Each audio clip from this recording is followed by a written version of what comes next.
வணக்கம். இது வாழ்க்கைக்கு ஒரு நிமிடம். தலாய் லாமாவின் மொழிபெயர்ப்பாளர் ஜின்பா தாராள குணத்தை எப்படி வெளிப்படுத்தலாம் என 3 வழிகளில் புத்த மதம் சொல்வதாக சொல்கிறார். முதலாவதை முந்தைய 17வது ஷார்ட்ஸ் வீடியோவில் பார்த்தோம்.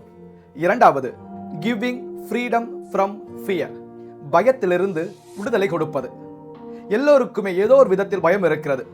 பரீட்சையை குறித்து பயம், பயணங்களை குறித்து பயம், நேர்முக தேர்வை குறித்து பயம், திடீரென தலைவலித்தால் கூட வேறு ஏதாவது இருக்குமோ என்று பயம், அதிகாரிகளை சென்று சந்திப்பது குறித்து பயம், அல்லது எதிர்காலத்தை குறித்து பயம், கடனை குறித்து, இறப்பை குறித்து என பல்வேறு பயங்கள் எல்லோருக்குமே வாழ்க்கையில் இருக்கிறது.